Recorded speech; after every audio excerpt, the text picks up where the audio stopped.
Good evening guys, कैसे हो आप लोग। मैं बिल्कुल ठीक हूँ। आप लोग बताना आप लोग कैसे हो। तो हम आप लोगों को वस्त्र विज्ञान एवं परिधान डॉक्टर वृंदा मैम की बुक बता रहे थे। बुक ये रहती है मेन के रूप में, मतलब मेन मैं इसी बुक को बताती हूँ। उसके साथ जहाँ भी मुझे जो इंपॉर्टेंट लगता है, मेरे पास और कई राइटर्स की बुक हैं, तो मैं आपको वहाँ से वो चीज़ें क्लियर कर देती हूँ कि कोई चीज़ क्या रहे तो आपको कन्फ्यूज़न ना क्रिएट करे। और इसके साथ मैं बता देती हूँ कि मैं आपको इंडेक्स देख लीजिए, आपको चीज़ें क्लियर हो जाएंगी। पहला, दूसरा, तीसरा, चौथा अभी नहीं करवाई हूँ, पाँचवा, छठवां, इतने चैप्टर मैंने करवा दिए। आज जूट करवाऊँगी। जूट करवाने के बाद मैं आपको यूथ में कपास क्लीनर और जूट के सारे इंपॉर्टेंट क्वेश्चन, मतलब जितने भी क्वेश्चन है विथ एक्सप्लेन आपको मैं बताऊँगी। ठीक है, चलिए तो ज़्यादा बातें नहीं करते, जूट स्टार्ट करते हैं। अब देखिए, आपका बस ऊन बचेगा, रेशम, रेयान और नायलॉन और कुछ रेसे हैं, बस बचेंगे। ये चैप्टर हो जाएगा, मतलब एक यूनिट आपकी मैंने फिनिश कर दी। बाकायदे समझा के, पढ़ा के, लिखा के भी कह सकते हो, मैंने पूरा आपको क्लियर कर दिया। और आशा करती हूँ कि समझ में भी आ रहा होगा मेरा बताया आप लोग को। और जिसको ना आया करे यार, आप लोग कमेंट बॉक्स में बताया करो कि नहीं आता है, या कुछ मेरे लिए कोई सजेशन है तो वो भी दिया करो, मैं फॉलो करूँगी। तो चलिए ये चैप्टर मतलब स्टार्ट करते हैं, जूट। तो चलिए ज़्यादा बातें नहीं करते, जूट स्टार्ट करते हैं। देखिए, अध्याय 7 दिया हुआ है, लिखा है जूट।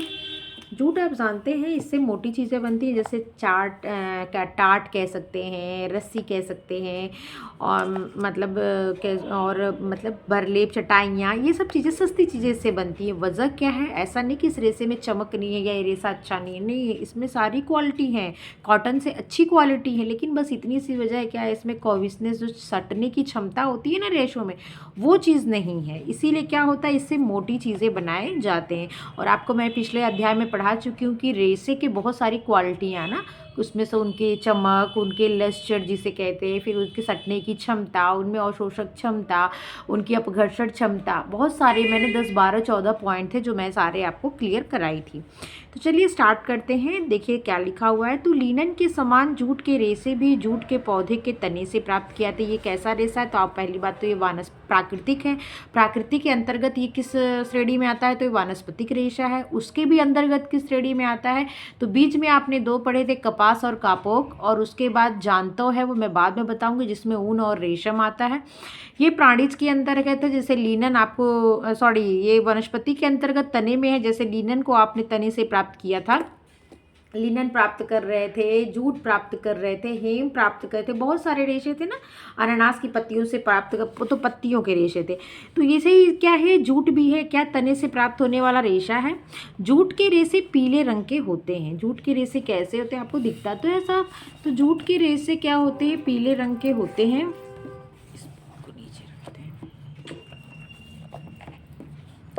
पीले रंग के होते हैं। रेसे छूने पर चिकने परंतु कड़कीले होते हैं, ब्रिटल जिसे कहते हैं। ठीक है, ये टूट जाते हैं जल्दी से। इसके रेसे उलझे हुए एवं असमान होते हैं। फलतः इनसे रुक्ष, खुरदुरे, कड़े धागे का निर्माण होता है। इसके रेसे मजबूत नहीं होते हैं, जिसके कारण इसका उपयोग वस्त्र निर्माण में नहीं किया जाता। देखिए रेसे क्या होते हैं, ब्रिटल टाइप के, टूट जाते हैं, मोटे होते, खुरदुरे होते, छूने में चिकने होते हैं, लेकिन क्या होते हैं, कड़कीले होते हैं, रेसे मजबूत नहीं होते। इसी वजह से क्या होता है, सर रेसे निर्माण नहीं किया, वस्त्र निर्माण नहीं किया था, इसके रेसे मजबूत नहीं होते। इस पॉइंट को ध्यान रखिएगा। परंतु इससे अनेकों उपयोगी चीज़ें जैसे बोरों की गांठें बांधने हेतु रस्सियाँ, टाट, सस्ते दामों की चटाइयाँ, बरलेप आदि बनाए जाते हैं। इसके रेशों को अन्य रेशों के साथ मिश्रित करके वस्त्र बनाए जाते हैं। लिनन के साथ जूट के रेशे को मिलाने से दरियाँ, कालीन, पर्दे, सोफे, कुर्सी पर बिछाए जाने वाले वस्त्र आदि तैयार किए जाते हैं। ठीक है, लिनन के साथ इसको मिक्स करके ये सब चीज़ें बनाई जाती है। प्राचीन काल से ही जूट की खेती भारत एवं बांग्लादेश में होती है। इसकी खेती कहाँ पे होती है, तो भारत में और बांग्लादेश में। बांग्लादेश इसके लिए प्रथम है, स्थान पर है। बांग्लादेश में जूट उत्तम श्रेणी एवं उच्च कोटि का होता है। जूट उत्पादन में बांग्लादेश प्रथम स्थान पर है। विश्व में 85% जूट की पूर्ति कहाँ से होती है, तो बोलेंगे बांग्लादेश से। ठीक, इतनी चीज़ें आप समझ गए। कैसा रेशा है, तो ये मोटा खुरदुरा रेशा है, चिकना है लेकिन क्या ब्रिटल है, टूट जाता है। इन रेशों में मजबूती नहीं होती, असमान होते हैं, रेशे उलझे होते हैं, इसलिए इनसे क्या रेशे वस्त्र नहीं बनाए जाते। हम मोटी चीज़ें जैसे गांठे, रस्सियों को बांधने के लिए टाट, सस्ते दाम की चटाइयाँ इत्यादि का निर्माण किया जाता है। लिनन के साथ प्रयोग करके इसके जैसे दरियाँ, कालीन, पर्दे, सोफे इत्यादि भी बनाए जाते हैं। ठीक है, 85% रेशे का इस रेशे का उत्पादन बांग्लादेश में होता है। उत्पादन में प्रथम स्थान पे है जूट के, और भारत में भी साथ साथ में इसकी खेती होती है। अब नंबर आता है जूट का उत्पादन। आपने कपास का उत्पादन देखा, उसके बाद आपने लिनन का उत्पादन देखा। ठीक है, उसकी खेती कैसे की जाती है, उसके लिए पानी की कितनी आवश्यकता होती है, उसका मौसम कैसा होना चाहिए, आपने सारी चीज़ें जानी। अब आप ही देखिए जूट के लिए क्या ज़रूरी है। तो जूट की खेती उष्ण एवं नम वातावरण में होती है, इसके लिए पानी भी आवश्यक होता है। ठीक है, उष्ण, गर्म और नम हल्का मॉइस्चर लिए वातावरण होना चाहिए, इसके लिए पानी की भी आवश्यकता होती है। नंबर 2 आता है जूट का पौधा, प्लांट ऑफ जूट। जूट का पौधा वार्षिक है, जैसे आपने देखा था ना कि कपास 200 दिन में तैयार किया था, एक वर्षीय पौधा माना जाता है, वैसे इसको भी क्या होता है, एक वर्षीय पौधा माना जाता है, एनुअल प्लांट। इसके पौधे की लंबाई 6 से 12 फीट होती है। आपने देखा था कि लिनन की कितनी हो रही थी, तो आप बोलेंगे 30 से 40 इंच हो रही थी। ठीक है, इसकी कितनी है, 6 से 12 फीट है। और कपास की कितना देख रहे थे, 5 से 6 फीट शायद कपास की भी लंबाई थी। देख लेते हैं अभी, अगर भूलेगा तो चीज़ें क्या होगी, हमें याद हो जाएगी। कपास की लंबाई, अंतर याद हो जाएगा, तो कोई चीज़ें दोबारा देख लीजिए तो चीज़ें क्या होती है, याद हो जाती हैं। और हम आपको गलत नहीं बताना चाहते। देखिए यहाँ लिखा हुआ है कपास का पौधा 4 से लेकर 6 फीट तक लंबा होता है। इसका दोना जूट होता है, जो लिखा हुआ है 6 से 12। देखिए 6 पे खत्म हो रहा है, 6 पे शुरू हो जा रहा है। ये 4 से 6 फीट लंबा, ये 6 से 12 फीट लंबा। और लिनन क्या था, इंच में 30 से 40 इंच लंबा होता है। इस चीज़ को याद रखिएगा, इसका अंतर याद रखिएगा। संपूर्ण पौधे में केवल एक ही तना होता है। संपूर्ण पौधे में एक तना होता है, मतलब एक स्टेम होती है इसकी, जिसकी मोटाई अंगुली के बराबर होती है। इसमें फूल आते हैं। फूलों को मुरझाने के पश्चात इन्हें जड़ सहित उखाड़ दिया जाता है। तत्पश्चात सावधानी पूर्वक इनसे पत्ते एवं अन्य गंदगियाँ साफ की जाती हैं। इसके लिए पौधे का बंडल में बांधकर उन्हें धूप में सुखाते हैं, जिससे पत्ते, फूल आदि झड़कर अलग हो जाते हैं। इसमें बस एक ही स्टेम होती है। जैसे आपने देखा था लिनन में भी, उसको मतलब हर संभव प्रयास किया था कि उसमें और सी छटाएं न निकले, मतलब और तने का निर्माण ना हो, एक ही स्टेम रहे। और इसमें एक स्टेम होता ही है, इसमें फूल पत्ती होती है, जिसे क्या बंडल बनाते समय सूखने के बाद झड़ जाती हैं। ठीक है, नेक्स्ट नंबर आता है इनको गलाने का। आपने खेती जान ली, तो इसके लिए कैसे उष्ण जलवायु, नम जलवायु होनी चाहिए, पानी की भी आवश्यकता होती है। प्लांट की लंबाई 6 से 12 फीट होती है। पौधा कैसा है, तो एनुअल है, वार्षिक है। ठीक है, अगला नंबर आता है रेटिंग का, जिसे गलाना कहते हैं। तो लिनन के समान इस पौधे से भी रेशे प्राप्त करने के लिए इन्हें पानी में गलाया रेटिंग की जाती है। पौधे को बंडल में बांधकर धीमी प्रवाह में बहने वाले पानी में, आप धीमी प्रवाह में बहने वाले पानी की बातें समझ रहे होंगे, क्योंकि आपको मैं बताई थी कि तीव्र धारा में क्या होती है, बैक्टीरिया बह जाते हैं। बैक्टीरिया का जो फर्मेंटेशन होता है, जो बैक्टीरिया वहाँ में पनपते हैं, वो बैक्टीरिया का जन्म नहीं हो पाता, बैक्टीरिया नहीं बन पाती अगर तेज़ धार रहेगी। तो इसलिए इसको मेड़ बना के रुके पानी में या धीमे पानी में इत्यादि ऐसे इनको रेटिंग की प्रोसेस कराई जाती है। पानी में तथा बड़े बड़े टैंकों के तालाबों में 12 से, और जो यांत्रिक विधि से लिनन को गलाया था उसको क्या कहते हैं, तो पाउनेल प्रक्रिया कहते हैं। याद रखिए कितना पर देते हैं, तो 75 से लेकर 90 डिग्री फ़ारेनहाइट तक क्या कहते हैं, टेम्परेचर देते हैं, 70 से 75 तक। ठीक है, 12 से 15 दिन तक डुबा कर रखा जाता है। पानी में डूब रहने से खमीरीकरण, फर्मेंटेशन की प्रक्रिया आरंभ हो जाती है। और ये क्या करते हैं, जीवाणु जैसे ही पनपते हैं, तने को, उसमें जो गोंद होते हैं उनकी पैक्टिन को क्या करते हैं, खोल देते हैं, उस पर क्रिया करते हैं ना फर्मेंटेशन की, उसको गलाने का काम करते हैं। इसीलिए फर्मेंटेशन किया जाता है, जिससे क्या होता है, पैक्टिन वगैरह अलग होते हैं और जो सेलुलोजिक जो रेशा होता है वो प्राप्त हो जाता है। फिर उसको कूट वगैरह के और चिकना प्राप्त कर लेते हैं। जो पौधे को बांधने वाले पदार्थ सेलुलोज, पैक्टिन आदि को खा जाते हैं, कौन, तो वो जीवाणु जो फर्मेंटेशन प्रक्रिया द्वारा पनपाए जा रहे थे, जन्म मतलब उनको तैयार किया था। फलतः छाल गलकर तने से अलग हो जाती है। गलाने की प्रक्रिया पर नियंत्रण रखना आवश्यक होता है, क्योंकि अत्यधिक गलने से रेशे की गुणात्मकता प्रभावित होती है, साथ ही इसका प्राकृतिक रंग भी खराब हो जाता है। कम गलने की दशा में तने से रेशे को अलग करना कठिन हो जाता है, जिसके कारण रेशे अलग करते समय टूट जाते हैं। मतलब कहने का है कि रेटिंग की प्रोसेस करते समय ध्यान देना पड़ता है कि ये ज़्यादा न गले और कम न गले। ज़्यादा गल गए तो रेशों की क्वालिटी खराब हो जाएगी, कम गल जाएंगे तो रेशे कड़े होंगे, रूट जाएंगे, ब्रिटल टाइप के होंगे जो टूट जाएंगे। ठीक है, फिर नंबर आता है चौथा, तोड़कर और कूटकर अलग करना, ब्रेकिंग या स्केचिंग, जिसको आप समझ रहे होंगे।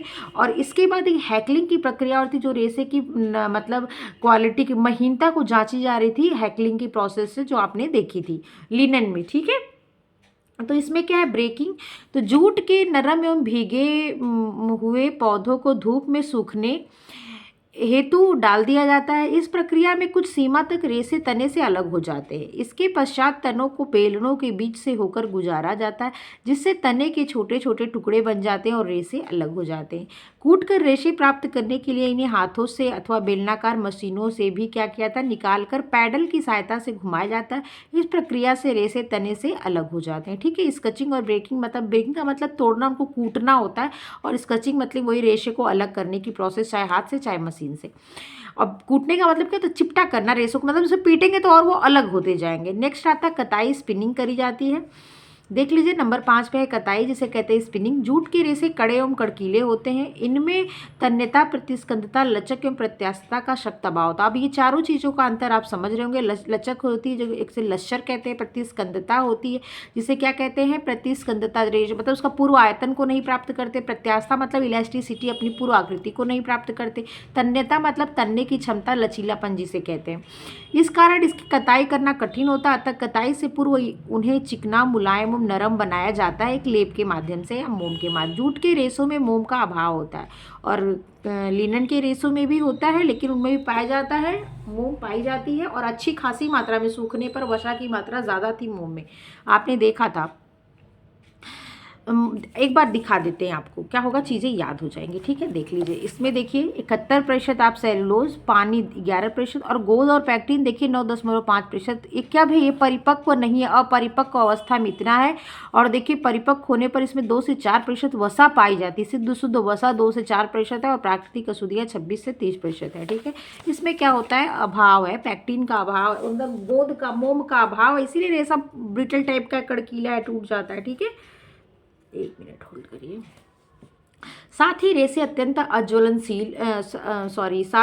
अत्यंत ज्वलनशील, जलने वाले, ज्वलनशील होते हैं और शीघ्रता से आग पकड़ लेते हैं। कताई करने से पूर्व इनमें तेल तथा पानी लगाकर तब तक रोलरों के बीच से होकर गुजारा जाता है, जब तक कि वांछित चिकनापन या मुलायमियत न आ जाए।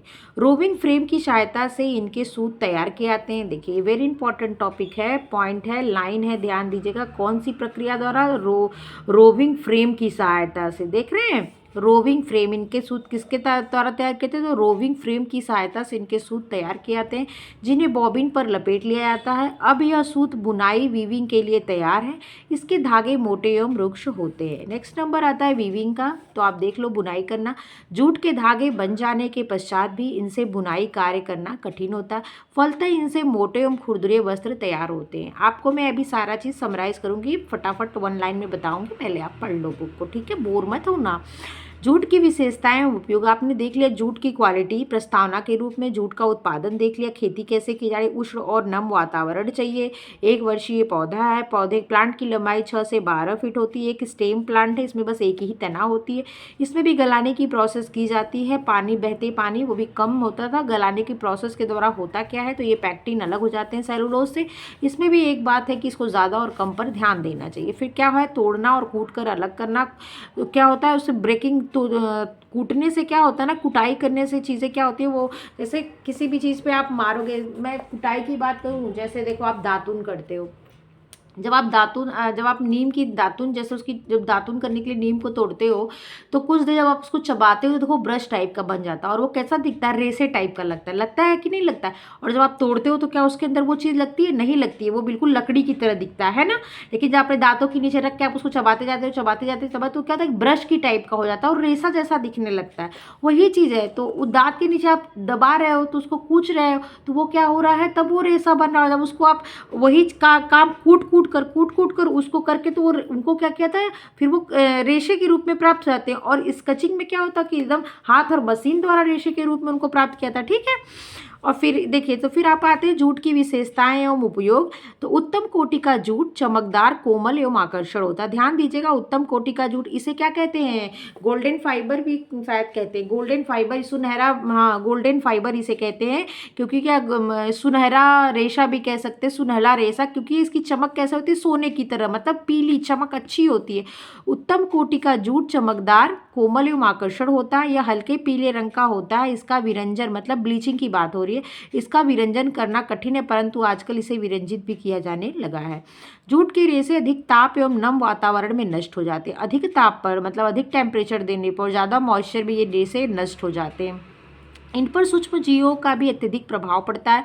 नमी युक्त वातावरण में सूक्ष्म जीव इन्हें नष्ट कर डालते हैं। खनिज अम्लों के संपर्क में आकर जूट के वस्त्र गल जाते हैं। इन्हीं सब क्वालिटी कार्ड, इनसे वस्त्र नहीं बनाए जाते।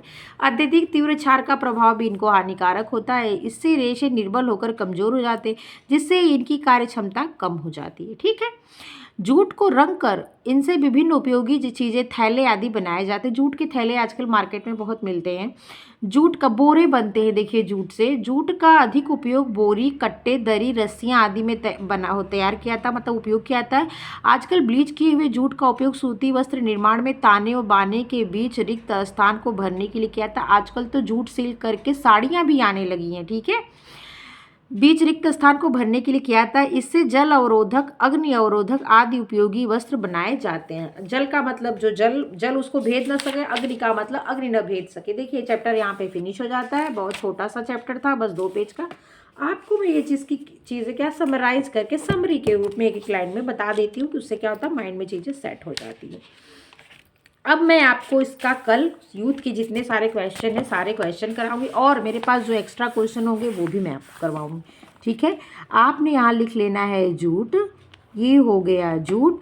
जूट कैसा है? तो तने से प्राप्त होने वाला पौधा है। बुक को मैं हटाती हूँ। ठीक है। तने से प्राप्त पौधा है। ठीक है। कितने समय में तैयार होता है? तो ये 1 वर्षीय पौधा है। क्या है? 1 वर्षीय पौधा है। ठीक है। नेक्स्ट नंबर आता है कि इसका जो है कि इसका उपयोग किस में होता है? तो आप बोलेंगे टाट, बोरी, रस्सी, चटाई इत्यादि बनाने में, बैग भी बनाया जा रहा है, में उपयोग किया जाता है। ज़्यादा उपयोग, ठीक है, इसका इसमें किया जाता है। इतनी चीज़ें आप जान ली। इसमें क्या होने की वजह से इसका उपयोग वस्त्र बनाने में नहीं किया था? तो ये मजबूत नहीं होता, मजबूत नहीं। और क्या? कड़कीला, कड़कीला जिसे ब्रिटल कहते हैं। ठीक है। ब्रिटल हो जा, ब्रिटल रेशा या टूटने की इसमें क्षमता होती है। मैं बोलते जा रही हूँ, समझते जाइएगा। टूटने की इसमें ज़्यादा क्षमता होती है। कताई के वक्त क्या होता है, जब इसको स्पिनिंग करेंगे तो ये टूट जाएगा ये रेशा।